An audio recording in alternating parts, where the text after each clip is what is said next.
morning instructed my lawyers to send a letter of demand to Mr. UMdwaba should he fail to retract all his malicious and defamatory statements about me. Usosiba jikelele we-ANC uMnumzana Fikile Mbalula uthabathele amanyathelo mthetho uMnumzana UMdwaba emva kokuba lo kaMdwaba emdyobhe kwibholo lokufunjathiswa neliquka abaphathiswa abathathu. Sidlala sobabili ekhaya sidlala iplastic ball. Alikhabe ngilikhaba liphushe ngiliphusha ngimjika ngijike. Ubeke kwikhaya lakhe lokugqibela eThekwini KwaZulu-Natal namhlanje uBongi Ntuli obeyifolosi yeqela lamaZulu. Game yango Saturday ibaluleke kakhulu kuthina singama-player. Siyazi ukuthi kumele sithola ama-points. Siyazi sidlala nabantu nababadinga ama-points. Kuzakushiya nomama uKondla kwidabi laseSoweto phakathi kwe-Kaizer Chiefs ne-Orlando Pirates ngomgqibelo.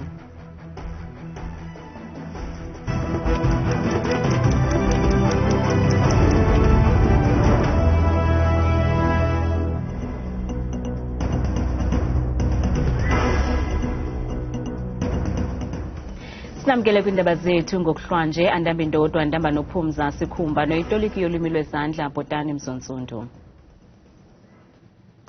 Sosibajikelele we-ANC uMnumzana Fikile Mbalula ufake isimangalo kwisikhululo samapolisa eSandton ngakumlawuli oyintloko wethuja Holdings uMnumzana Mdwaba. OkaMdwaba ubalule abaphathiswa abathathu ebatyobha ngokuzama ukufunjathiswa i-500 million rand khona ukuze anikwe isiniki maxabiso se-5 billion rand enjongo zayo zikuxhasa ingxowa-mali ejongene nabantu abayekileyo emsebenzini i-UIF ngamafutshane. uMnumzana Mdwaba ke utyhole ngelithi nososibajikelele we-ANC ube nolwazi ngegumgedle lokufumbathisa.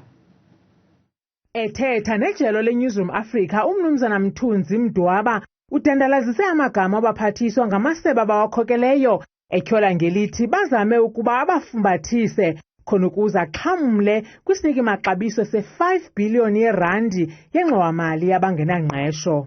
So the leader of the pack here is Ncesi, who apparently knows he can't come back after the election. But the one is the Ministry of the Department of Higher Education, who is his leader in the SACP. I'm sure you know who I'm talking about. The other one is the minister who is involved with the very big player in our country called Treasury. Usosiba jikelele we-ANC naye uyadyobheka kwezi zityholo zeligumgedle watsho namhlanje mangalela lo kaMdwaba ngelithi urhuqele igama lakhe eludakeni nokuba ngumqobo kwindlela yobulungisa. This morning instructed my lawyers to send a letter of demand to Mr. UMdwaba should he fail to retract all his malicious and defamatory statements about me. My legal team will approach our court to compel him and seek appropriate relief.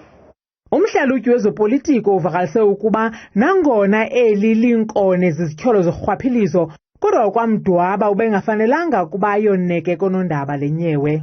It is also incumbent upon people in South Africa, people of Mr. Mdwaba's standing, to also avoid as much as possible to actually deal with these issues via newspapers rather than going to law enforcement officers or institutions and ensuring that they lay charges. Kulindeleke ukuba bobathathu abaphathiswa abachaphazelekayo kwezi zityholo bafake isimangalo ngakuMdwaba yaye nenkqubo yesiniki maxabiso isamisiwe. Limiselwe unyaka ozayo ityala lamapolisa asibhozo okhuseleko lukasekela mongameli uMnumzana Paul Mashatile. Lamadoda etyholwa ngokubetha kanobom abantu kuhola wendlela ngoJulayi walo nyaka ukanti ajengene namatyala okubetha ukukhomba ngompu nokonakalisa impahla. Avele kancinane enkundleni kaMantyi amadoda asibhozo atyholwa ngokubetha abantu kuhola wendlela u-N1 ngoJulayi walo nyaka. Ityala lirhoxiselwe umhla wesithandathu kuya kwi-10 ngoMeyi wonyaka ozayo. Matter is now postponed until the 6th of May 2024 for plea and trial. It's set down from the 6th until the 10th of May. All of you are out on bail, also one for 830, court number 8. you are not there at 8:30, we will authorize the warrant for your arrest, and your bail money will be provisionally suited to the state. So you're not coming back to this court, you're going to court number 8. Kambe igunya abantu lezotshutshiso lideze ukuba nakubeni lingena kuzidandalazisa iinkcukacha zedocket kodwa ityala ngakubarhanelwa liyabambeka.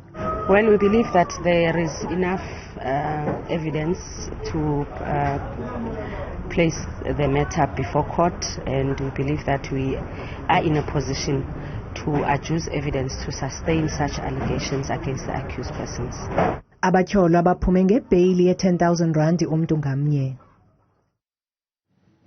Umkomishinala amapolisa kwiphondo laseGauteng uNjengele Elias Mawela usigxeke kabukhali isiganeko sayizolo sokudutyulwa kusweleka amangqina enkundla eRandburg eGauteng. Esisibini sidutyulwe ngaphandle kwale nkundla nalapho besizokunika ubungqina kwityala elingempatho gadalala kwamapolisa ngakomnye wabo. uNjingalwazi Mawela uthi balandela wonke umkhondo kuze kubanjwa benzi besi siganeko. Firstly, we condemn that incident with strongest terms it deserves.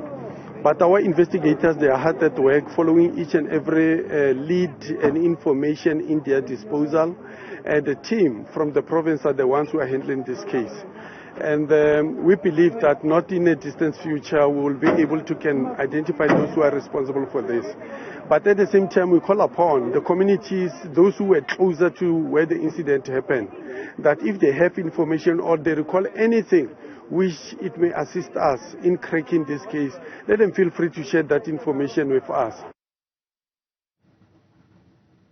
Umbekwe kwikhaya lakhe lokugqibela eThekwini KwaZulu-Natal umdlali weqela lebhola ekhatywayo amazulu Bongi Ntuli nobedlala phambili ekwayikapteyini eliqela uchazwe njengekhuthala elasindisa iqela lakhe ezembeni ngexesha le-COVID-19 ngokuthi afake amanqaku. Umfi uBongi Ntuli usutywe kukufa kwiveki ephelileyo ngenxa yesifo somhlaza.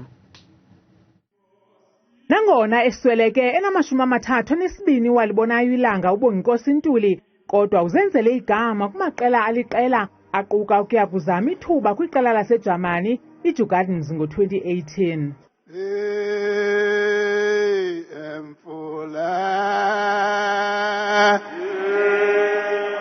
Echayelela intetho yokuthi ndlelantle kunyana wakhe ngesiko lamanazaretha ubawo uThulani Ntuli uthi isakhono isiqaqambileyo kwibhola ekhatywayo sabonakala eselula uBongi Nkosi. Uthi ngenye imini mama mina ngizovela la ku TV. Kusho lo mdeva lo. Kanti umfana usekhuluma njengomuntu ongathi uyaprofeta. Iphupho lakhe lafezeka njengoba ayekhulume noNanyezi kwagcina kwenzekile ngempela. Namhlanje uhambele kuyona uTV. Usihlalo wamaZulu uMnumzana Sandile Zungu umchaze njengeqhawe elahlangula eliqela ecicini lokutyiwa lizembe ngexesha le-COVID-19. Nothing exemplifies his fighting spirit than his performance during the COVID-hampered 2019-2020 season. That season, the club, it flirted aggressively with relegation. Everyone knows that. Goals were hard to come by, but somehow Bongosi will find the back of the net. Begqwala emswaneni oogxa bakhe kweli qela bathi balahlekelwe.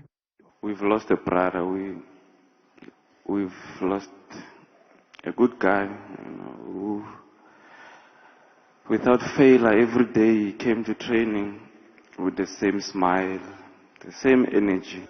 Umfi uBongi Nkosi bezimanye ngeqhina lomtshato nomlawuli oyintloko wamaZulu kule minyaka mithathu igqithileyo. I thank you for loving me loudly, boldly, and so courageously. You are one brave guy, Bubesi. Iqela lamaZulu ke linqinile ukuba yintlobo ethile yesifo somhlaza enoburhalarhume emoseleyo lokaNtuli. Sinibuse kwakhona kwinqaku lethu lokuqala sithe usosibajikelele we-ANC Mnumzana Fikile Mbalula ufake isimangalo kwisikhululo samapolisa eSandton ngakumlawuli oyintloko weThuja Holdings uMnumzana UMdwaba emva kokuba lokaMdwaba emdyobhe kwibholo lokufunjathiswa neliquka abaphathiswa abathathu. Kanti abantu baphefumle ngelinqaku kumakhasi ethu ezonxibelelwano.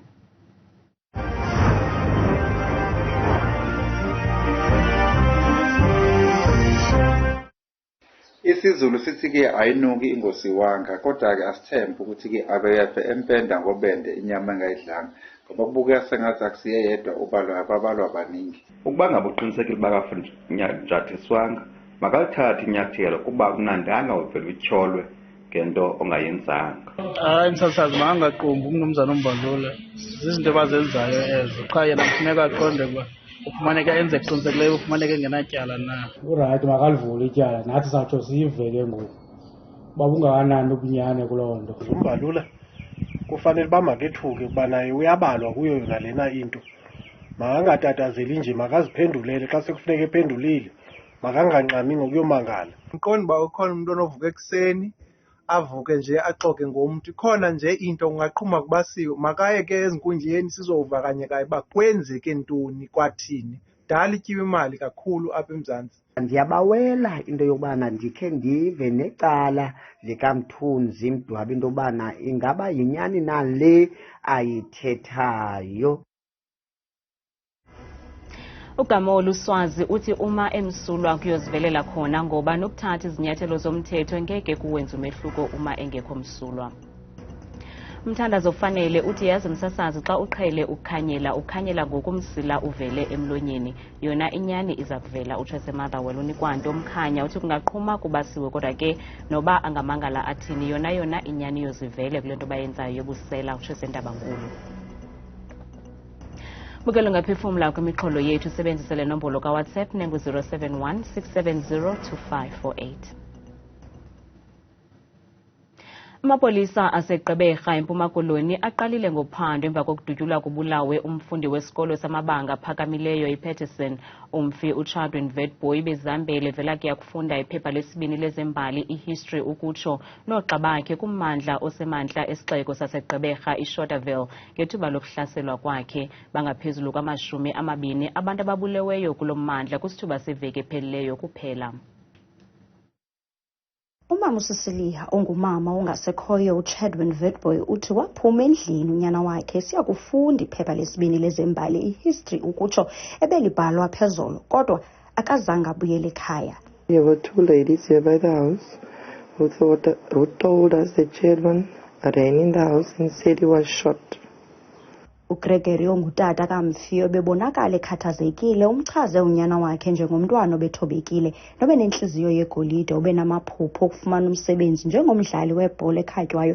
Rest in peace. And we are still here.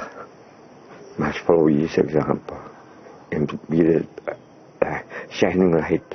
uChadwin lixhoba lokubulawa lamva nje kwindawo ezisemantla eGqeberha elibone abantu abangaphezu kwama20 ababhubhileyo kule veki iphelayo. The meetings are enough. We know exactly what's happening in our metro. We know the different types of killings that happens in each area, northern areas, in the townships and so forth. And there is going to be a collaboration. We're meeting later this afternoon, and by next week, Wednesday, the plan should be put into action. Nanjengoko sele lifikile ixesha leholide zokuphela konyaka, abahlali kumasipala ombaxa iNelson Mandela Bay babongoze amapolisa nalo masipala ukuba baqabaqabhise ukuqinisekisa ukuba bakhuselekile bengabahlali. Kwiindaba zethu kuChannel 163 ndingusiphosethu Boy ndiseGqeberha.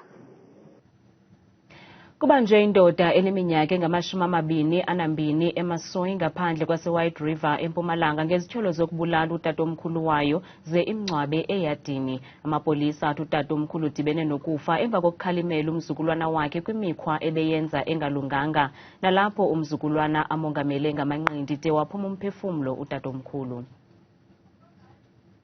Umndeni wa Albert Sanderson loneminyaka lengu-75 kanye nemalunga emphakathi basashaqekile. Lokhu kulandzela ukuthi kutholakala isibhombo sakhe lebesingcwatshwe ebaleni lasekhaya lakhe kulandzela ukuthi anyamalale emalanga lambalwa. Emaphoyisa athi anesiciniseko sokuthi umntukulu wakhe loneminyaka le22 unesandla kuloku. Sirejiste licala lokubulala futhi nelicala le-defeat in the hands of justice ngemuva ukuthi umshana lwane or ngasho ngithi umzukulu lwane iminyaka yo-22 ubulale umkhulu wakhe lwane iminyaka yo-75 uthi yena babe nokungaboni ngeyiso linye ngemva ukuthi angamvumeli alethe intombi zakhe ezingene la endlini. Lo kusiphethe kakhulu bamfana wala ekhaya bamkhulisa la ekhaya ukhulela la ekhaya so lokho silimele kakhulu. Kusenjalo sekunekwesaba emphakathini emva kokuthi kwenteke lesehlakalo. Sikaphephanga total lapha ukuthi la kuyaphepha. Ningigameko tendeka kula mthuzini. Ningakhulu emaphoyisa akahlala inzima yako la kulesitishi sethu la. Semphakathi wasemthunzini sithuke kakhulu ngoba letinto letendekako emphakathini wasegame setiningi kakhulu masisi siyabuka nje tigameko kusukela amaviki lapha letiningi kakhulu akuqalike kugubhelwa umuntu kwaqala kwagubhelwa intombatana so lusha lelo so lusha luthiphethe kabi kakhulu so siyathuka asisakhululeki semphakathi sithukile nje kakhulu asinamandla asathi fanele sendeni mthetho awudlale inzima yawo. Umsolo akulenzeleke ukuthi avele enkantolo ngoLwesihlanu lapho abukene khona nemacala ekubulala kanye ke nekuphathamisa kusebenza kwengalo yemthetho. Etindzabeni tethu ku Channel 163 lotilethelwa iNewsroom Africa ngingumweli Masilela eMasoyi eMpumalanga. Ujongwe ngamehlo abomvu umdlalo wompondo zihlanjiwe baseSoweto wangomgqibelo phakathi kweKaizer Chiefs neOrlando Pirates omabini lamaqela kaqhubi kakuhle kwileague yeDStv Premiership kwaye aya kulo mdlalo ngethemba lokuphucula indawo akuyo nokonwabisa abalandeli abazakube bengungelene kwibala laseFNB.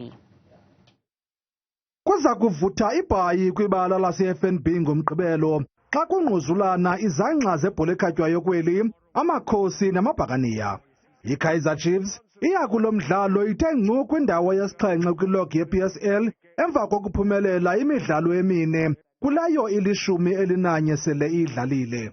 Ukapteni weliqela uIthumele Nkhune uthi zikhona iimpawu zokuphucuka kweliqela phantsi komqeqeshi uKevin Johnson. You could see that we are now starting to play the Chiefs way, the way he wants us to play, and the way the fans want us to play. And hopefully this is that game that's going to turn the fortunes going forward. Ukanti kwelinye icala ezikamagebhula ziya kulo mdlalo zikwindawo ye-10 kwilog emva kokuphumelela imidlalo emithathu kwelithoba. Igame yango Saturday ibaluleke kakhulu kuthina singamaplayer siyazi ukuthi kumele sithola ama-points siyazi sidlala nabantu nabo abadinga ama-points so i-two team at the moment they are not at their best. Kuzakuqhawuk'unobathana ke kulo mdlalo kwaye sithatha nje sele kuthengiswe amatikiti angaphaya kwe-80,000. Lo mdlalo uyaqala ngecala emva kwensimbi yesithathu. Kanti Thabile Makhaphela selengqangile nemozulu.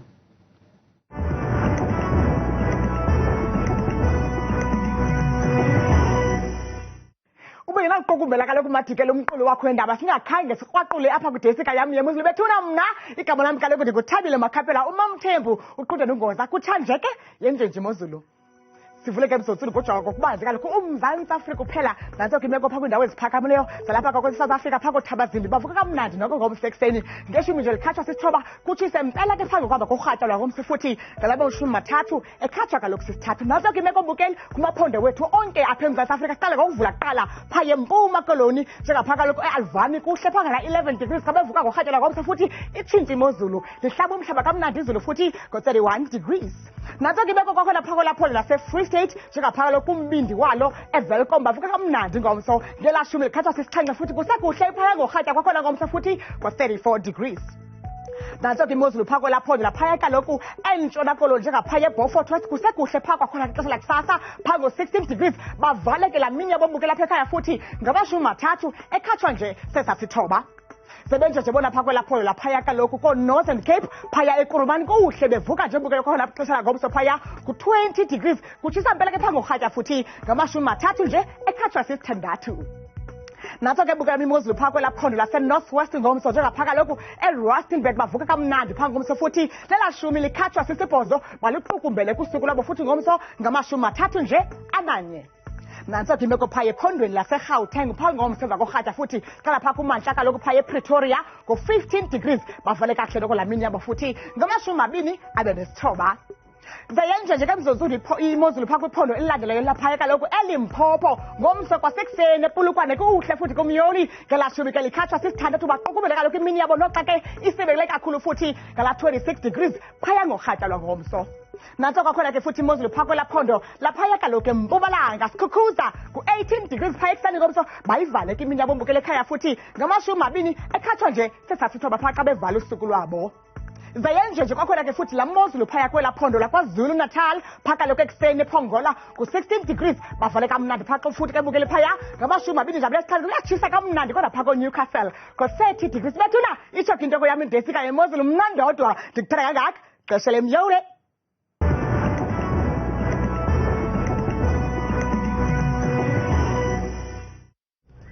Kamnandi mawethu.